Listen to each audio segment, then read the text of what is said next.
안녕하세요. 딸을 위해서라면 뭐든지 할 수 있는 60대 엄마입니다. 유대인 속담 중에 이런 말이 있습니다.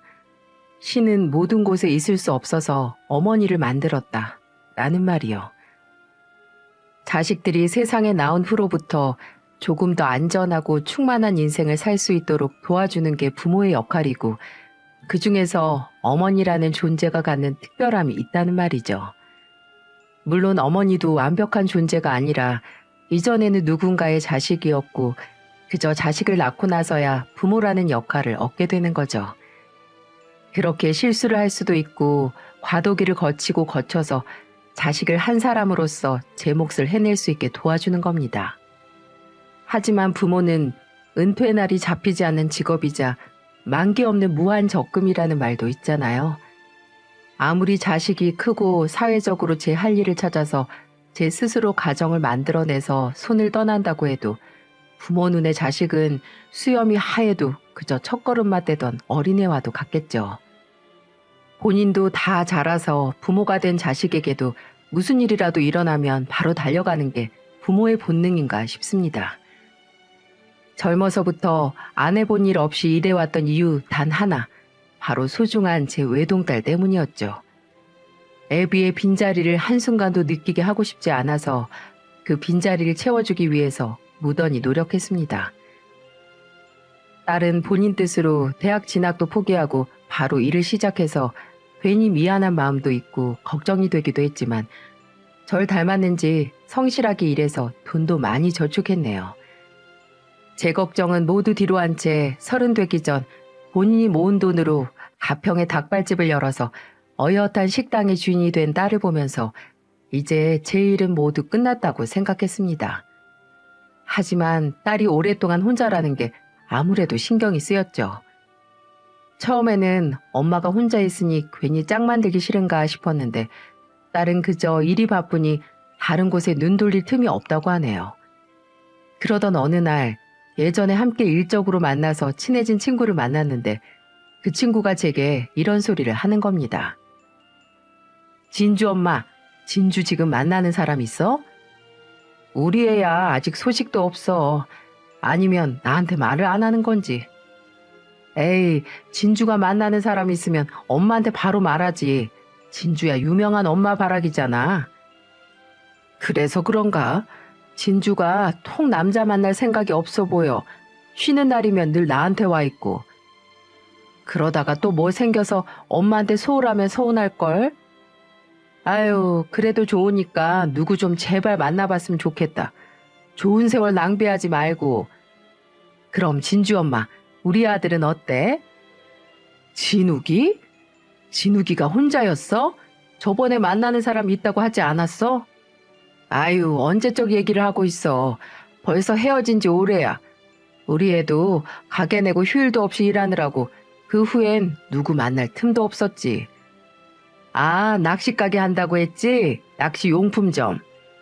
낚시터도 같이 해. 그게 이제야 좀 시간 여유 생겼지.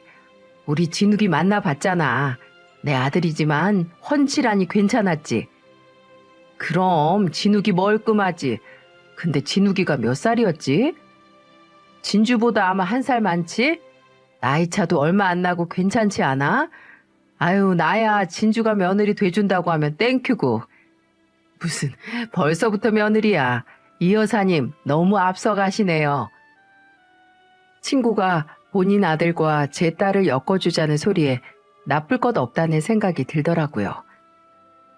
그도 그럴 것이 그 친구와 저는 서로 남편이 없는 걸 계기로 급속도로 친해진 10년지기 절친이었거든요. 그런 친구의 제안이고 그 아들도 괜찮은 청년이었어요. 잠깐 만나본 게 다지만 제 기억으로는 예의 바르고 깔끔한 인상이었죠. 저야 딸이 좋다고만 한다면 뭐든 괜찮았고요. 딸도 처음에는 저의 제안에 심드렁했습니다만 믿져야 본전이란 생각으로 소개 자리에 나갔네요. 그렇게 몇 번 만나는가 싶더니 웬걸 심드렁했던 모습은 온데간데 없고 늦게 시작한 연애가 무섭게 좋아 죽더라고요. 딸이 행복해하는 모습에 저까지 다 행복해졌습니다. 친구의 말이 씨가 된 건지 둘은 진지하게 만나기 시작했고 연애한 지 1년을 채워갈 때쯤 둘의 결혼은 거의 기정사실이 됐죠. 거의 날만 잡으면 바로 식을 올릴 기세였습니다. 친구는 당장 제 딸을 며느리 자리에 앉히고 싶어 했고, 저도 절친한 친구와 사돈 사이가 되는 것도 좋았고, 제 딸도 행복해하고, 무엇보다 사위가 정말 진국이었기 때문이었죠. 사위는 딸에게도 참 알뜰살뜰 잘했지만 제게도 정말 성실했어요. 결혼 올리기 전부터 장모님 대우를 극진히도 했네요. 꽤 단골이 많은 낚시 매장을 하는 사위는 늘 바빴는데 저와 딸을 위해서 시간을 만들곤 했어요. 한 번은 배를 빌려서 북한강 근교에 배 낚시를 나갔는데 혼자서 물고기도 잡고 손질까지 싹 다 해서 회랑 매운탕까지 풀코스로 대접받았어요. 장모님, 먼저 들어보세요. 바로 해친 거라서 사 먹는 거랑 맛이 다를 거예요. 어머, 정말 그러네. 너무 쫀득쫀득하고, 아유, 오늘 이 맛 못 잊을 것 같다. 다음에 또 와요. 생각날 때마다 제가 모실게요. 바쁜 사람을 어떻게 그렇게 불러내. 빈말이라도 고마워. 아니야, 엄마. 이 사람 빈말 아니에요. 맞아요, 장모님. 저희 어머니 제일 친한 친구분이 장모님 되는 게 어디 흔한 일이에요? 진짜 운명인 거죠, 운명. 저 이 인연에 진심인 만큼 살뜰히 모실 거니까 앞으로 기대하세요. 이때까지만 하더라도 그저 결혼 전에 처가에 잘 보이고 싶어서 하는 이빨린 소리라고 생각을 했습니다. 말도 참 잘하고 다정한 사위에게 더 이상의 살뜰한 대우도 바라지 않았어요. 하지만 사위는 말은 그저 말뿐이 아니더군요. 그해 가을에 딸과 결혼식을 올리고 사위의 살뜰한 대접은 계속되었죠. 말한 것처럼 종종 저와 딸을 데리고 배 낚시를 나가기도 했고 이런저런 핑계를 대면서 제게 용돈을 쥐어주기도 했죠. 또 제가 술을 좋아하는데 딸도 주변 친구들도 술을 즐기는 사람이 없어서 외로워했거든요. 근데 사위가 생긴 이후로 그 외로움이 싹 가셨네요. 사위가 직접 제 술 친구를 자처한 겁니다.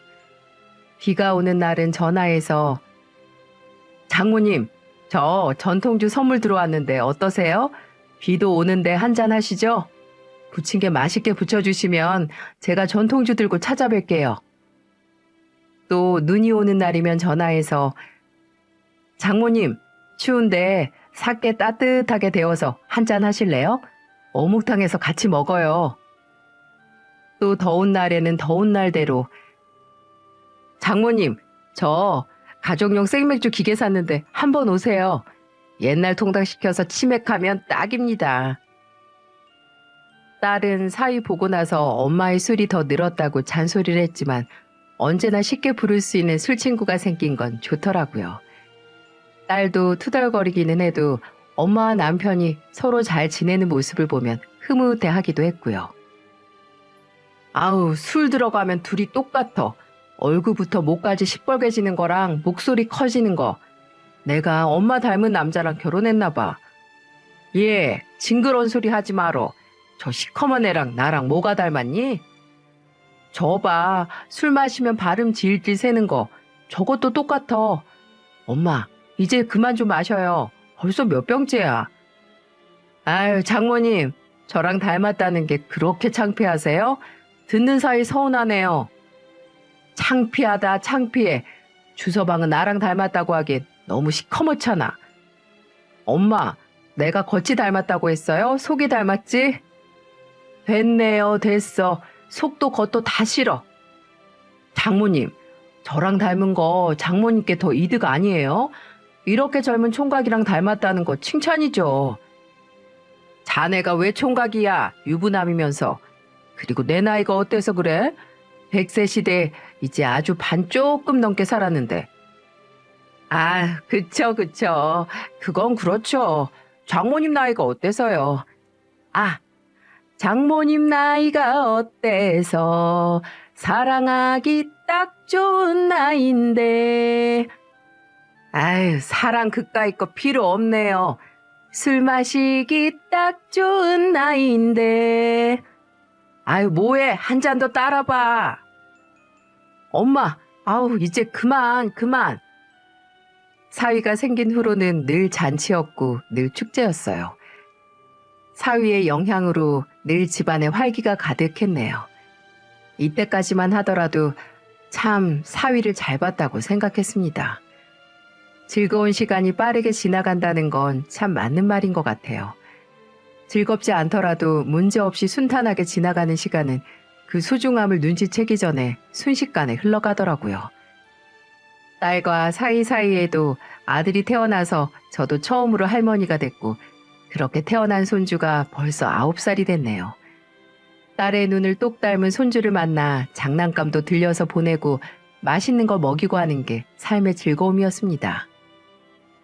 딸은 아이를 낳고 나서 대체 혼자서 본인을 어떻게 키운 거냐 이러면서 새삼 제게 참 고맙다고 하더군요. 지도 이제 부모가 되니까 부모 마음을 알게 된 거겠죠. 저는 그런 딸의 말에 그저 내가 내 욕심으로 세상에 널 태어나게 했는데 당연히 책임지고 행복하게 해줘야지 이렇게 답해줬네요. 딸도 아이를 낳은 후 어여시 부모로서 다시 태어나 이제 더 이상 제 손길이 필요 없다고 생각했을 때 일이 터지고야 말았습니다. 며칠 딸이 연락이 뜸해진 거예요. 평소 같으면 아무리 아이 키우느라 정신 없어도 하루에 한 번씩은 식사했냐고 문자 하나라도 남겼거든요. 심지어 연락이 뜸해지기 직전에는 평소보다 더 자주 연락을 했어서 제 걱정이 더 커진 것도 있었어요. 제가 전화를 해도 받지 않길래 걱정이 돼서 사위에게 전화를 해봤습니다. 주서방? 나야. 네, 장모님. 어쩐 일이세요? 아, 내가 진주랑 연락이 안 돼서 진주 요새 많이 바쁜가? 그 사람이요? 아, 바쁜 건 아니고요. 뭐야, 무슨 일 있는 거야? 아니요, 일이라기보단 그 사람이 장모님께 먼저 알리지 말라고 했는데. 말꼬리가 흐려지는 사위의 말에 가슴이 덜컥 내려앉았습니다. 혹시라도 뭐가 잘못된 건 아닌지 하고 다리가 후들거렸죠. 끝내 제게 모든 걸 다 터놓은 사위의 말을 듣고 저는 하던 일도 다 제쳐두고 바로 딸이 있는 집으로 갔어요. 불도저 마냥 쏜살같이 딸의 집에 오긴 왔지만 한참 문 앞에서 망설였어요. 마주하기 두려운 진실을 눈으로 확인할 용기가 나지 않은 거였겠죠. 바들바들 떨리는 손으로 초인종을 누르자 딸이 놀란 눈으로 저를 마중 나오더군요. 엄마, 어떻게 왔어요? 말도 없이. 나 이 시간에 집에 있는지는 또 어떻게 알고? 너 어떻게 엄마한테 한마디 말도 안 할 수가 있어? 엄마 무슨 말인데? 너 유방암이라는 말 나한테 언제 하려고 했어? 그렇습니다. 사위는 전화로 캐묻는 제게 딸이 병원에서 유방암 진단을 받았다는 얘기를 해준 거예요. 딸은 부들부들 떨면서 간신히 울음을 삼키고 말하는 제 얼굴을 보고는 사색이 되더니 눈을 질끈 감았다가 뜨더군요. 엄마, 걱정할 거 없어요. 아직 조직 검사 안 했는데 의사가 걱정할 만한 수준은 아닐 것 같다고 초기 같다고 했어. 다음 주에 대학병원 조직 검사 예약 잡아놨어요. 미안해 엄마. 조직 검사 결과 나오고 나서 엄마한테 말하려고 했어. 어떻게 이걸 남의 입을 통해서 알게 해? 에휴, 빨리 알아봤자 뭐해요. 엄마 걱정할 날만 늘어나지. 어차피 결과 뻔한데 뭐. 그렇다고 혼자 그걸 다 감당하려고? 너 혼자 소갈이 하면 엄마 마음은 편할 것 같아? 미안해 엄마. 진짜 내가? 네가 미안할 게 어딨어. 혼자서 얼마나 무서웠어. 엄마, 내가 왜 혼자야. 주서방도 있고 우리 정우도 있는데. 남편이랑 아들이 엄마만큼 의지가 돼? 그래도 이 엄마한테 먼저 말했어야지. 맞아. 난 엄마가 최고지. 엄마밖에 없지. 아픈 거 다 숨기고 그저 제 앞에서 웃는 딸을 보면서 속으로 눈물을 삼켰습니다. 제가 딸 앞에서 무너지는 모습을 보일 수 없죠. 딸 앞에서만큼은 무슨 일이 있든 무슨 소식을 듣든 그저 흔들리지 않고 의지할 수 있는 모습을 보여줘야 했습니다. 검사 날이 언제야? 엄마하고 같이 가자. 아니야, 엄마 나 혼자 갈 수 있어. 그것보다 그날 집에 좀 와줄 수 있어요? 정우가 이제 방학이라서 집에 있는데 밥 좀 챙겨줄 사람이 없어서. 주서방은? 아유, 그 사람이야 뭐 점심 먹고 나가긴 하는데 빨리 나갈 때도 있어요. 일이 바쁘잖아. 그럼 내가 와서 챙길게. 근데 정말 엄마가 같이 안 가도 되겠어? 아유, 진짜 괜찮다니까요. 우리 걱정 좀 미리 하지 말아요. 그래, 괜찮을 거야. 그럼 괜찮지. 우리 딸 괜찮을 거야. 엄마 밥은 먹었어요? 밥 먹기 전이면 나랑 같이 먹어요. 국수 어때? 집에 김치 맛있게 익어서 김치말이 국수 해 먹으면 좋을 것 같은데. 애써 제 앞에서 불안감을 내색하지 않는 모습에 저 또한 호들갑을 떨지 않았어요. 불안한 사람 옆에서 계속 걱정만 하면 오히려 더 불안해지기만 하니까요. 일단 검사 결과가 나올 때까지 제가 해줄 수 있는 걸 했죠. 지인에게 연락해서 딸 식당에 인력 보충해줄 사람을 구했고 딸이 병원에 가 있는 동안 손주를 봐주는 것 같은 거 말이죠. 하지만 아무리 걱정되는 내색을 안 한다고 해도 몸은 좀처럼 따라주지 않았어요. 검사 받으러 간다는 날 꼭두 새벽부터 딸의 집으로 갔네요. 사위와 손주는 아직 자고 있었고 딸만 병원에 갈 준비를 하고 있었어요. 끝까지 제게 웃는 얼굴만 보여주는 딸을 배웅해주고 저는 집안 정리를 하고 손주가 먹을 밥을 준비했네요. 장모님, 이렇게 일찍 오셨어요? 이제 일어났나? 아무래도 내가 걱정이 돼서 병원 가기 전에 얼굴 한번 봐야 할 것 같아서. 아, 저도 일찍 일어나서 병원까지 데려다 주려고 했는데 그 사람이 좀처럼 말을 안 듣네요. 한사코 거절하고. 애가 뭐든 혼자서 하는 게 버릇이 돼서 그래. 가서 정우나 깨우게나. 자네도 밥 먹고 나가야지. 그렇게 제가 해준 밥 먹고 사위는 출근하고 손주와 집에 둘이 남게 되었어요. 뭘 해도 계속 딸 생각만 나더라고요. 설거지를 하면서도 지금 무슨 검사를 하고 있을까, 아프지는 않을까 하는 걱정에 속만 답답해졌습니다. 애써 그런 생각을 안 하려고 더 바쁘게 움직였죠. 정우야, 정우 간식은 안 먹을래? 냉장고에 롤케이크 있네. 지금 안 먹을래요. 지 애미가 아픈 걸 아는 건지 손주도 어째 힘이 없어 보이는 게 아니겠어요? 거실 소파에 앉아서 그저 스마트폰만 들여다보길래 가서 뭐 하나 들여다봤습니다. 정우도 요즘 핸드폰만 해? 핸드폰 많이 하면 눈 나빠져. 오래 안 해요. 숙제하면서 동영상 찾아볼 때만 가끔 봐요. 지금은 뭐 하는데? 할머니, 암은 마음이 아프면 걸리는 병인 거 아세요? 마음? 그렇지. 모든 병이 다 마음 먹게 달린 건 맞는데 또 아니기도 해. 유전이 제일 무서운 거야. 유전이요? 그래. 핏줄이라서 물려받을 수 있는 병력이 있거든. 가족력이라고 하는데 그럴 경우에는 그 병에 걸릴 가능성이 다른 사람들보다 좀 더 높아지는 거야. 그럼 엄마도 가족력이 있어서 암에 걸린 거예요? 정우야, 너 엄마가 암이라는 거 어디서 들었니? 엄마가 아빠랑 하는 말 들었어요. 그래, 그래서 알고 있는 거구나. 근데 이 할미가 알기로는 가까운 가족들 중에 암이 있는 사람은 없었어. 그럼 엄마는 가족력 때문에 암에 걸린 건 아닌 거네요? 정우야, 걱정하지 마. 요새는 기술도 좋고 또 약도 좋은 게 많아서 병원에서 치료만 잘 받으면 다 나을 수 있으니까. 알았지? 그러니까 할미랑 정우랑 같이 엄마가 나을 때까지 옆에서 보살펴 주자. 저 엄마가 왜 암에 걸렸는지 알아요. 그건 또 무슨 소리야? 엄마는 마음이 아파서 암에 걸린 거예요. 엄마가 마음이 왜 아픈데? 정우 엄마한테 뭐 들은 거라도 있어? 이게 무슨 소리인지 손주가 뜬금없는 소리를 울먹거리면서 하는 게 아니겠어요?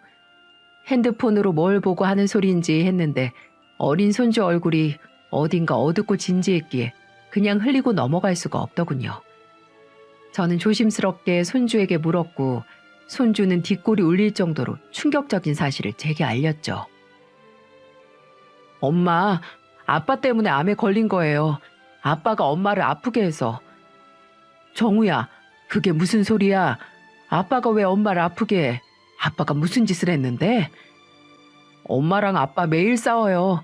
엄마는 매일 울고 아빠는 매일 신경질 내고 소리 지르고 이제 저랑도 놀아주지 않아요. 아침에 나가면 저녁에 들어오고 아니면 아예 안 들어올 때도 많아요. 아니, 엄마랑 아빠가 왜 싸우는데? 아빠가 외박하고 늦게 들어와서 그래? 아니에요. 아빠, 할머니, 아빠가 다른 아줌마를 만난대요. 엄마 말고 다른 사람이요. 9살 손주의 입에서 상상치도 못한 폭로가 쏟아져 나왔어요. 어린 손주에게서 듣기엔 낯뜨겁고 그저 충격적인 말뿐이었죠. 정우야, 너 그거 누구한테 들었어? 누가 그래? 엄마랑 아빠랑 싸우면 매일 그 소리만 해요. 엄마랑 아빠는 제가 자는 줄 아는데 매일 아빠 고함 소리에 잠에서 깨거든요. 그래서 거실로 나오면 안방에서 엄마 우는 소리가 들리고 아빠가 매일 엄마를 그렇게 울려서 엄마가 아픈 거예요. 정우야, 엄마랑 아빠랑 대체 무슨 소리를 하든? 손주는 주저하다가 제게 핸드폰을 내밀었어요. 이거 저번에 안방 앞에서 제가 녹음했어요. 엄마랑 아빠가 싸우는 소리. 이렇게 어린애가 싸움 소리를 녹음할 정도로 대화 내용이 심각했나 보구나 하는 생각에 그 녹음을 듣기가 망설여졌어요. 하지만 홀린 듯이 재생시켰죠. 그리고 재생되는 낯익은 목소리가 싸우는 소리를 들으면 들을수록 눈앞이 새빨갛게 물드는 걸 느꼈습니다. 목소리 좀 줄여. 정우 깨. 네가 내 속 긁지만 않으면 내가 목소리 높일 일 없어. 너나 조용히 해. 오늘은 또 어디 갔다 왔니? 또 그 여자 만나고 왔어? 알면서 뭘 물어? 허구한 날 묻는 거 지겹지도 않냐? 정말 이럴 거야? 제발 좀 그만하라니까? 언제까지 이럴 건데? 정말 헤어지자는 거야? 그래, 네가 이혼해 줄 때까지 이럴 거다. 이런 걸 보기 싫으면 이혼해. 나도 마음 놓고 재혼이나 하게. 진짜 돌았구나. 본능에 눈이 멀어서 완전히 맛이 갔어. 그 여자 하나 때문에 당신 아내랑 자식 다 버린다고? 그래, 그러니까 제발 나 좀 놔주라. 어? 당신 정말 정우 생각은 눈꼽만큼도 안 해? 어떻게 이래? 나는 그렇다고 쳐. 근데 정우가 무슨 죄야? 정우도 부모가 이렇게 지지고 볶는 걸 원하진 않을걸? 그냥 갈라서는 게 평화롭게 끝나는 거야. 내가 누구 좋으라고 이혼을 해줘? 당신이랑 그 여자랑 눈치 안 보고 행복하게 살라고? 어림도 없어. 먼저 바람난 놈은 이혼 요구할 권리도 없는 거야. 뭐? 놈? 너 지금 말 다 했냐? 뭐 하는 거야? 그거 당장 놔! 아! 그리고 뭔가 집어던지고 깨지는 소리가 들렸고 그 소리를 들은 제 가슴 속에서도 뭔가가 쨍그랑하고 깨지는 것만 같았습니다. 정우야, 혹시 아빠가 엄마를 때리니? 때렸어? 제 물음에 손주는 그저 닭똥 같은 눈물만 흘렸고 그 눈물이 대신 답을 해줬습니다. 애지중지 키운 딸이 사위의 외도와 폭언, 심지어 폭력까지 당하면서 살고 있었다니. 또 그걸 몰랐다는 죄책감에 머리가 다 새하얗게 질리더군요. 이런 일을 벌이고 있으면서 제 앞에서는 그저 장모님 사람 좋은 척 했던 게 모두 가증스럽게 느껴졌어요. 오늘 아침만 하더라도 제가 지은 밥으로 든든하게 배 채우고 나간 놈이 내 소중한 딸을 함부로 대하고 있었다니 눈앞이 핑 돌았습니다. 이런 폭언을 들으면서도 어떻게든 사위의 마음을 돌리려고 하는 딸의 목소리에 한 번 더 억장이 무너지더군요. 그제서야 딸의 연락이 뜸해지기 전 제게 했던 말들이 떠오르더군요. 그건 모두 전조 증상이었던 겁니다. 그때 딸은 종종 새벽마다 제게 전화를 하곤 했어요. 새벽잠이 없던 제가 전화를 받으면 딸은 힘이 없는 목소리로 말했죠. 엄마, 아빠는 어땠어요? 아빠는 좋은 남편이었어? 얘가 오밤중에 전화해서 무슨 말이야? 그냥 궁금해서 우리 아빠는 어땠냐니까요? 그냥 그 시대 양반이었어. 특별할 것도 없었고. 제 엄마 걱정해서 아빠 얘기는 꺼내지도 않던 애가 갑자기 이런 질문을 하니 의아하게 생각되었죠. 그럴 때마다 무슨 일이 있냐고 물어도 없다고, 그냥 일이 힘들다고만 할 뿐이었고요. 엄마, 난 엄마밖에 없어. 내 편은 엄마뿐이야. 얘, 주서방 들으면 서운하겠다. 아니야, 날 진짜 사랑하는 건 우리 엄마뿐이에요. 엄마, 나 엄마 너무 사랑해. 알죠? 어? 엄마도 내 마음 다 알지? 그래, 다 알지. 엄마 말고 또 누가 알아? 엄마는 내가 뭘 하든 어떤 모습이든 늘 사랑할 거죠. 어? 그래, 네가 바퀴벌레 모습을 한다고 해도 사랑할 거다. 이제 됐니? 우리 엄마 너무 웃겨. 엄마 진짜 사랑해요. 나 엄마 때문에 살아. 이 모든 말들이 딸이 제게 도움을 요청하는 거였다는 생각에 심장이 저미듯이 아려왔어요. 안 하던 애교와 투정 모두 딸이 제게 하는 구원 요청이었던 거죠. 옆에 있는 손주 때문에 그 자리에서 당장 핸드폰을 내던지면서 쌍욕을 지르지 못했지만 저는 다짐했어요. 내 딸이 내 손주가 당한 만큼 그 빌어먹을 놈에게 되갚아주겠다고요.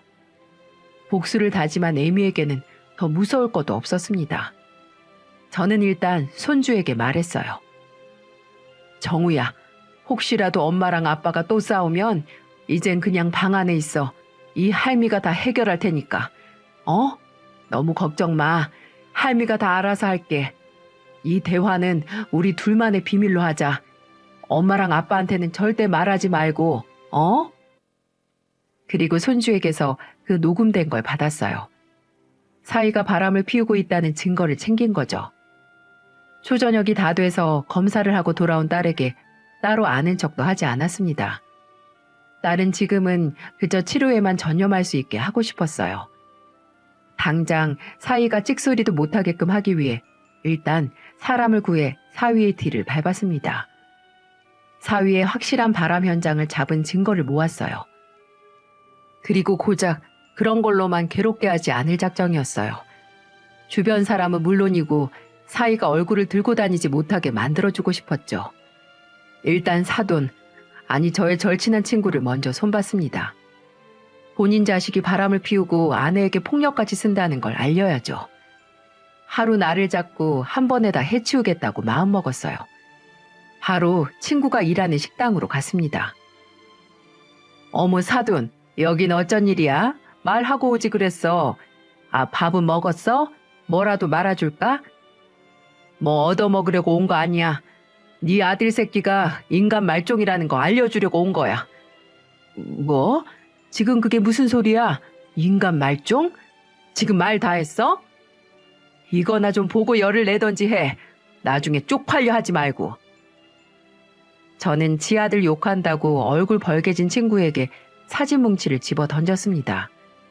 의뢰에서 받은 사위의 외도 현장이 찍힌 사진들이었어요. 아들이 외간 여자와 손잡고 팔짱 끼고 여기저기 놀러 다니면서 희낙낙하는 모습을 눈으로 확인하라고 줬습니다.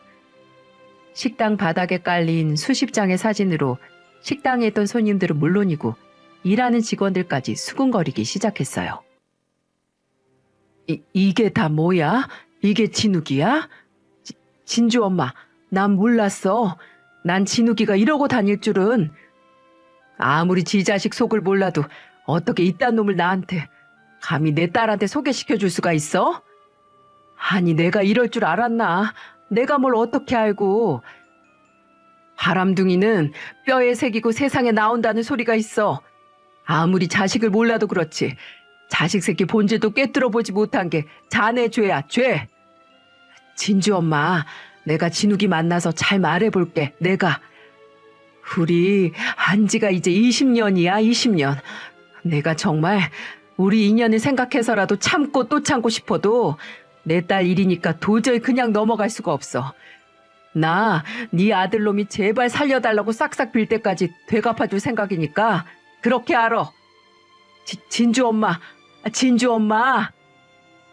죄인 마냥 잡지는 못하고 그저 애절하게 저를 부르는 친구의 목소리를 무시하고는 저는 곧바로 다음 순서로 넘어갔어요. 친한 동네 지인들과 시장에서 함께 동거동락하고 일했던 사람들을 총동원해서 사위의 낚시터 앞으로 모였죠. 모두 오래된 친구들이라서 진주가 학생 때부터 알고 지낸 사이였습니다. 그래서 모두 본인들의 자식 일처럼 나서주었어요. 솔직히 이때 우습게도 허투루 산 게 아니라는 생각이 들더군요. 진주 엄마, 왔어. 우리 대장님 오셨네. 여기 우리 팻말 다 챙겨왔어. 가구정 김씨가 트럭에 현수막도 걸어서 왔고. 여기서 하면 되나? 더 가까이 안 가도 되겠어?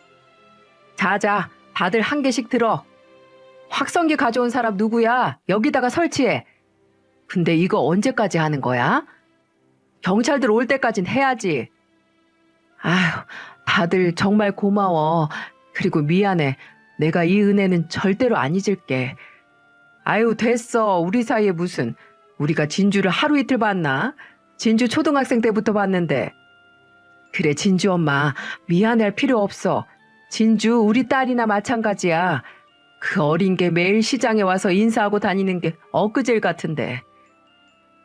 저와 도움을 주러 온 지인들은 사위의 낚시터 앞에서 농성을 하기 시작했어요. 사위의 이중성을 알리는 팻말을 들고 사위가 가정을 버리고 폭력까지 쓰는 인간 쓰레기라는 현수막 앞에서 사위를 사회적으로 매장시켜야 한다는 구호를 외쳤네요. 참나, 시위가 시작되자마자 가게 안에 있던 사위가 튀어나오더군요. 사위는 저를 발견하더니 단숨에 다가왔습니다. 장모님, 지금 이게 다 뭐 하는 짓이세요? 저 죽는 걸 보려고 이러시는 거예요? 죽는 소리 하지 마, 이놈아. 그러는 너는 내 딸 죽이려고 바람 피우고 손찌검 했니? 그래도 그렇지. 이건 너무하시잖아요. 저 당장 경찰 부르고 명예훼손으로 고소하기 전에 철수시키세요, 당장. 안 하면 어떻게 할래? 나도 때리려고? 해라, 해. 여기 증인들도 많은데 암 걸린 아내도 때리고 장모님도 때리고 아주 나락으로 떨어져 봐라. 사위는 그저 부들부들 떨기만 하면서 어찌할 바를 모르더군요. 그래도 장모라고 그날 경찰에 신고는 하지 않았습니다. 그저 저와 지인들 때문에 공쳤다고 생각을 하는지 낚시터 문을 일찍 닫더군요. 그도 그럴 것이 불륜 폭로하는 시위대를 보고 낚시터를 찾아왔던 손님들 여럿이 발길을 돌려 돌아갔거든요. 장모라서 차마 신고를 못한 건지 일을 크게 만드는 게 무서워서 그런 건지 어차피 경찰이 와도 저는 멈출 생각이 없긴 했지만 당장 신고를 안 한 게 의외이긴 하더라고요. 첫날 그렇게 시위를 마치고 집으로 돌아오니까 화가 난 모습의 딸이 저를 기다리고 있더군요. 예상은 했지만 딸이 이렇게 화를 내리라고는 상상하지 못하기는 했어요. 엄마 대체 뭐하고 다니는 거예요? 미쳤어? 그 사람 가게로 가서 시위를 해? 엄마, 내가 창피할 거라는 생각은 안 했어? 창피한 거 그거 한순간이야. 그리고 처도 자식도 배신한 놈이 창피해야지. 네가 왜 창피해? 엄마, 시어머니한테도 갔었다면서요. 대체 왜 일을 이렇게 크게 만들어? 크게 만들 일이라서 크게 만든 거야. 너 창피할 필요 없어. 누구보다 당당해져야 하는 게 너야, 너. 넌 정우 생각해서라도 그 새끼 앞에서 당당해야 한다고. 그렇다고 일을 이렇게 크게 벌려요? 아니, 그 사람이 진짜 엄마 명예훼손으로 고소하면 어떻게 하려고 그래요? 할 테면 하라고 해. 나 무서울 거 없다. 내 자식이, 내 새끼가 그런 모욕을 당하는데 가만히 있을 부모가 어딨어? 고소당해서 감옥에 갇힌다고 해도 난 내 새끼가 받은 것보다 몇 배로 갚아줄 거야. 엄마, 너는 그냥 병원만 다니고 정우만 돌봐. 엄마가 나머진 다 알아서 할 거야. 내 새끼 때린 놈 가만히 안 둬. 진주야, 사람 고쳐 쓰는 거 아니다. 망가진 인간 고친다고 끼고 살 필요 없어. 너만 상처받아, 너만. 망가진 건 그냥 쓰레기고 버리는 거야. 알아들어? 혼자 자식 키울 생각에 지레 겁먹고 자존심 버리는 짓 하지 마. 나 너 그렇게 약하게 키운 적 없어. 엄마, 그래도 내가 해결할 시간을 줘야 할 거 아니에요. 그래, 넌 네가 해결할 수 있는 거 해결해. 나머진 이 엄마가 하니까. 제 단호한 말에 딸은 한동안 입을 다물고 있다가 가버렸어요. 그 뒷모습을 보니 조금 후회가 되긴 하더군요. 딸도 이제 아이가 있는 어른인데 먼저 해결할 시간을 주지 않은 건 아닌가 하는 생각에 걱정이 밀려 들어왔어요. 감정이 먼저 앞선 건 확실하지만 당장 딸이 당한 게 있으니 가만히 있을 수가 없었으니까요. 그 다음 날, 다음 날에도 어김없이 지인들과 함께 사위의 가게 앞으로 출석 도장을 찍었습니다. 어느새 그 주변 일대로 사위의 낚시터는 불륜남이 운영하는 가게로 소문이 나 있었죠. 사위도 예상을 했는지 어느 순간 가게 문도 안 열고 기다리고 있더라고요. 장모님, 정말 계속 이러실 거예요? 제가 제발 부탁드릴게요. 이제 그만하세요. 알았으니까 그만하시라고요. 자네가 뭘 알았는데? 그 여자하고도 헤어지고 그 사람한테도 사과할게요. 저 진짜 반성하고 있으니까 제발 그만 좀 해주세요. 난 네가 그년하고 헤어지고 진주랑 다시 잘해보라고 이런 짓 벌린 거 아니야. 그럼 대체 뭐 때문에? 네 놈 괴롭히려고 이런다. 네가 내 딸 괴롭혀서 몸에 암세포 생기게 만든 것처럼 나도 내 자식 당한 만큼 되돌려주려고 이러는 거야. 장모님 진짜 이러시면 저도 이제 안 참아요. 당장 경찰 부르고 장모님도 이 사람들도 죄다 허위사실 유포, 명예훼손 영업방해죄로 모조리 고소할 테니까 그렇게 아세요. 해라 해. 안 무섭다 이놈아. 네가 그 고소장 쓸 때 나는 내 딸 때렸다고 경찰에 고발할 거라고. 너랑 노란한 그년도 상간녀 소송으로 괴롭게 만들어줄 거니까 네 마음대로 해. 진짜. 우락부락한 얼굴로 씩씩거리는 모습에 조금이라도 속이 뚫리는 것 같았어요. 그런데 그때 익숙한 차 한 대가 앞에 와서 서는 게 아니겠어요? 사위가 철수하게 만들 사람을 불렀나 했는데 차에서 내린 건 다름 아닌 제 딸이었습니다. 진주야, 여보. 딸의 등장으로 주변 사람들이 모두 술렁거리기 시작했어요. 아니 진주야, 여긴 왜 왔어? 여보, 장모님 좀 어떻게 해봐. 어제 집에서 말했잖아. 나 그 여자하고 헤어진다니까? 당신도 나 용서해주는 거 생각해 보겠다고 했잖아. 진주야. 이놈이 헤어진다고 다시 잘해보자고 하든? 제발 장모님하고 저 웃기지도 않는 시위대 좀 해산시켜줘. 나 장사를 해야 당신이랑 정우가 먹고 살지. 안 그래? 내가 다 잘못했어. 내가 죽일 놈이야. 그러니까 짝! 비굴하게 딸을 설득하던 사위의 얼굴이 옆으로 돌아갔습니다. 묵묵하게 있던 딸이 사위의 얼굴을 사정없이 때린 거예요. 나 당신하고 안 살아. 이제 끝이야. 내가 그렇게 정신 차리러 갈 때 무시하더니 고작 장사 안 될까봐 태세 전환하냐?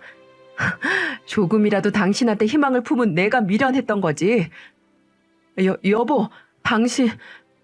엄마 말이 맞아. 사람은 고쳐 쓰는 게 아니야. 쓰레기는 고쳐서 쓰는 게 아니라 버리는 거고 당신은 재활용도 안 되는 쓰레기니까. 너 같은 인간이랑 참고 지금까지 산 게 넌더리가 난다. 혹시라도 딸이 사위를 용서해 줄까 걱정했었는데 그 걱정이 무색해질 정도로 딸은 정신을 차리고 마음을 다잡은 모습이었죠. 이거면 됐다는 생각이 들더군요.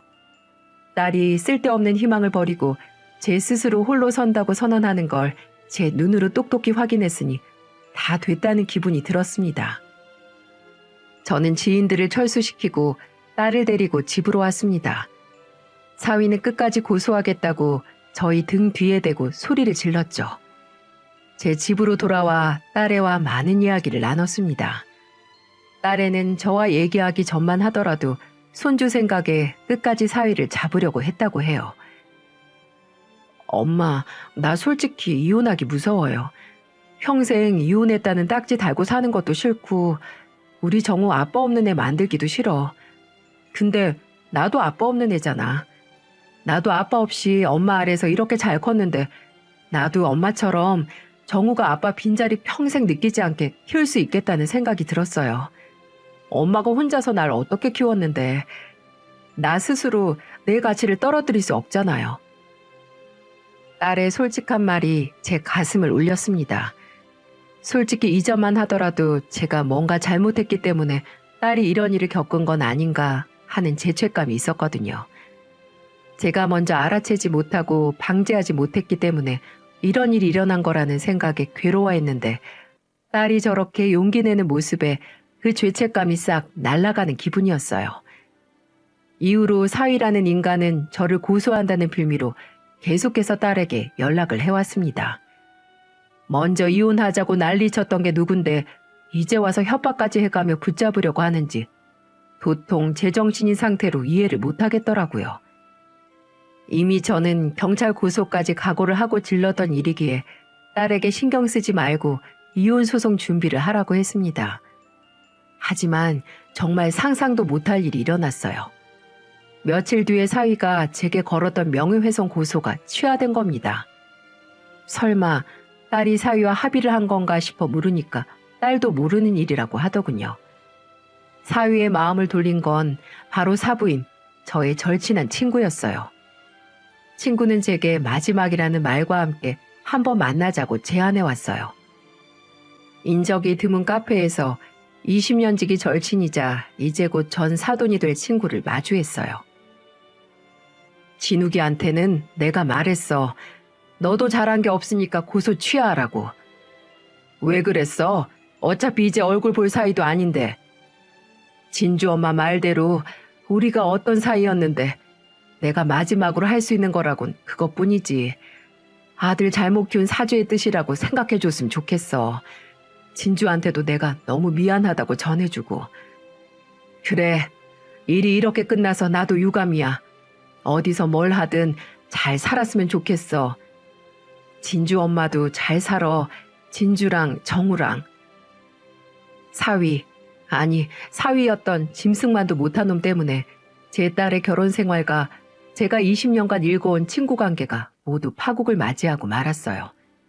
분명 씁쓸하고 서글프긴 했지만 그저 내 딸 인생 구제한 대가라고 생각하고 말았네요. 과거로 돌아가 일을 바로잡을 수는 없지만 과거에서 교훈을 배울 수는 있으니까요. 제 친구에게서 무슨 말을 들은 건지 사위는 위자료와 함께 합의 이혼을 제시해왔습니다. 딸은 단독 양육권을 대가로 합의를 했고요. 사위와는 합의 이혼을 했지만 상간녀 소송은 진행했어요. 사위와 바람이 난 여자는 알고 보니까 사위 낚시터가 있는 곳에서 멀지 않은 곳에 호프집을 운영 중인 사람이었더군요.